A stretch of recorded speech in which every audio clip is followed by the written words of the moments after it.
नागपुर जिले के कामठी में एक बिल्डर से फिरौती मांगने के मामले में पुलिस ने यूट्यूबर, पत्रकार समेत 3 आरोपियों को रंगे हाथ गिरफ्तार किया है।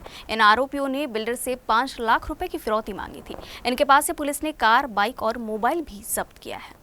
नागपुर के कामठी नागपुर रोड पर केसर लैंड बिल्डर के मालिक सचिन गुप्ता ने प्लॉटिंग कर जमीन बेची थी, जिसके बाद यूट्यूबर, पत्रकार वीर कुमार ने बिल्डर सचिन गुप्ता को ब्लैकमेल करना शुरू किया।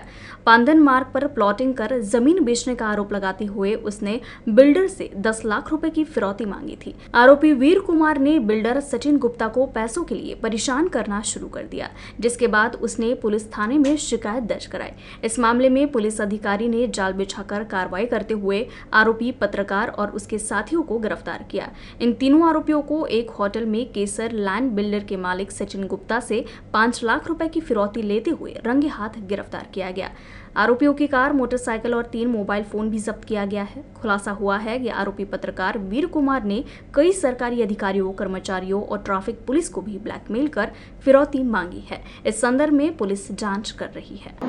आरोपी नाम है सय्यद रिजवान हैदर रिजवी वल सय्यद अस्वर अली, हा तिथे उपस्थित होता। त्याच्या वतीने ज्यांनी डिमांड केली होती खरी तो त्याचा आरोपीचं नाव आहे वीर कुमार दिनेश सिंग। हा फोनद्वारे त्यांच्याशी कॉन्टॅक्ट झाला 2 तारखेला। त्यामध्ये त्यांनी पैशाची डिमांड 10 लाखाची मागणी केली होती। तडजोडी आणखी त्यामध्ये रक्कम आली 5 लाख रुपये। 5 लाख रुपये दिनांक 6 तारखेला देण्याचे ठरवले।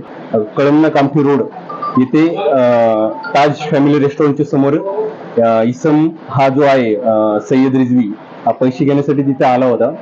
तर त्याला आम्ही रेड हँड तिथे कारवाई पकडली आम्ही आणि त्याच्याकडून सुमारे जवळजवळ 1 लाख रुपयाच्या चलनी नोटा आणि 4 लाख रुपयाच्या जवळजवळ खोट्या नोटा, असे टोटल 5 लाखाची रक्कम आम्ही तिथून जप्त केली आणि ती अशी रक्कम स्वीकारताना आम्ही रेड हँड पकडले। त्या संदर्भात आम्ही व्हॉइस रेकॉर्डची कारवाई केली आहे आणि पुढील तपासाची आम्ही तजवीज ठेवली आहे।